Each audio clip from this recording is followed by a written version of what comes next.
Welcome to Shallow, the Saver Mama podcast, a soul centered space for women healing childhood wounds, breaking generational cycles, and learning to live, love, and lead like Jesus. Each episode offers soul care tools, biblical truth, and honest, spirit led conversations to help you live authentically and walk in love and freedom. You are not alone. Let's heal, grow, and savor this season together, one story and one step at a time. Welcome back to Shallow the Saver Mama podcast. Today, we have a very special guest joining us, Darlene DeMoss.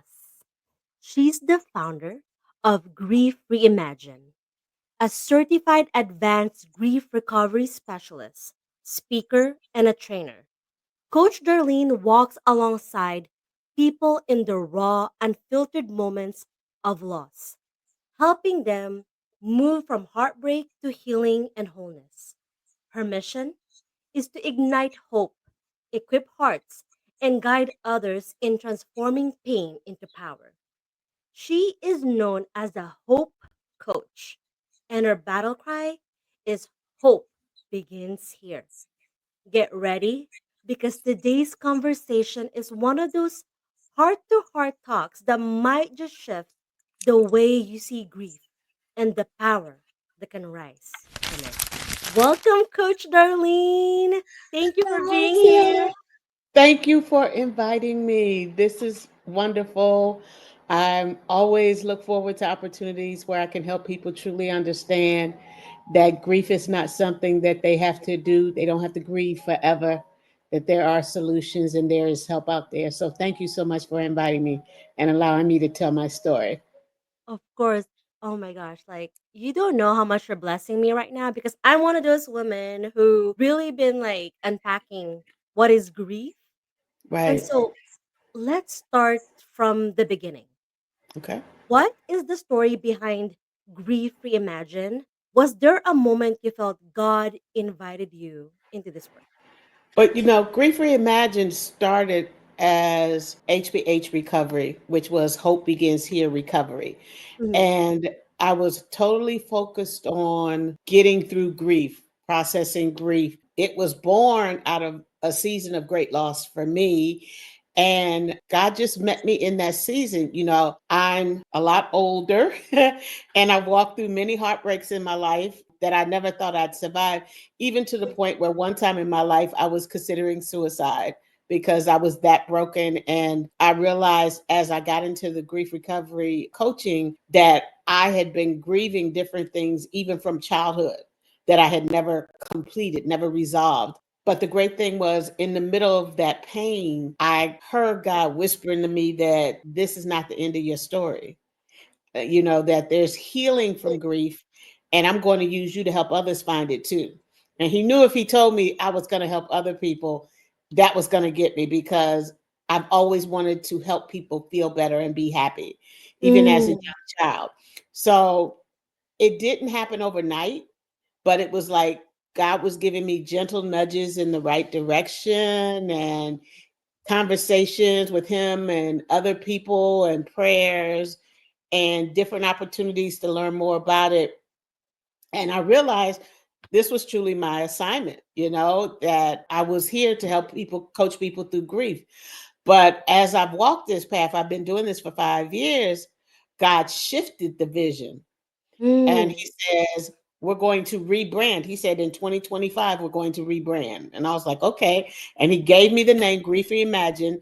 And He expanded it into several other things that would feed off of just the basic grief coaches. So now I have a coaching where I help people establish boundaries, because a mm, lot of people who don't have boundaries and they have hard times in relationships and they keep having these bad relationships are causing their own grief because they don't have boundaries. So I help people understand boundaries and establish boundaries. I've also started writing a curriculum for parents and teachers to help children who are grieving.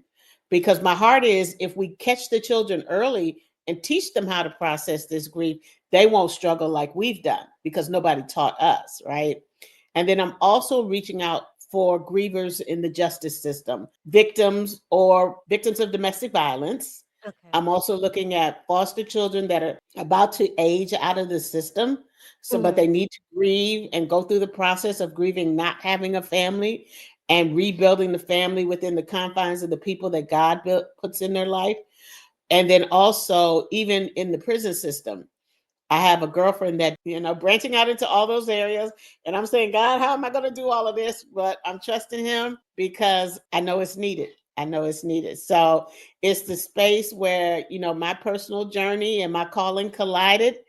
And it's a place to honor the reality of the loss, but also to guide people toward the hope, freedom, and restoration that God promises us in His Word. I love that. When you were talking about your friend and how the prisoner came up to her and says, if I knew that it was just grief, ooh, that hit me because how many of all of us just didn't know it's grief? That is a skill set that we could learn, and how much more we can break the cycles of these unhealthy patterns of generational sins if we just knew to process grief. And what do you And think and about that? And even think about, I call them the pacifiers that we've used to cover the grief. Mm-hmm. I remember as a little kid, whenever I was upset about something and it was something that really hurt me, they would push food at me. Here, have a cookie. Here, Mm. have this, here, have that. And so the cookie didn't make me feel better. It just made me feel different. But I started using food as a pacifier for my grief. If I couldn't get past the pain, then I would eat. And then Mm. when I got older and got a job, it turned into shopping. And so people have different things. Some people become very sexually active. Some people shop. Some people watch TV. Some people sleep a lot. Some people stay busy, busy, busy, busy, busy, so they don't have to think about it. When all we need to do is just kind of process it to a place of completion so that we can say, okay, this happened.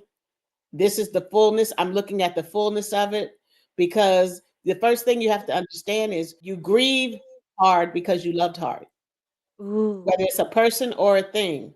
You grieve hard because of the amount of love you had for that person or that thing. Whether you're grieving losing your home, you're grieving your children going away to college, and you're an empty nester now. Whatever it is based on how much you love. And even people in bad situations, people always say, how can someone that's going through domestic violence and get out and then go back? Because Mm. deep down inside, they have hopes, dreams, and expectations of a person that they love that's not capable of loving them the way they need to be loved. And so that grief is there, and they just keep thinking, if I go back, it will change. So, yeah. I love that because coming from my experience, having this emotion, I grew up feeling like, just cry once and move on already. So I didn't have an adult who are healthy enough to kind of help me go through that. And I find myself going through that now, and especially like being aware that this is the kind of tools I want to live with my girls and even people whoever I encounter. Because when we normalize grief, it doesn't have to like hold us back to who God created us to be and make us stuck there.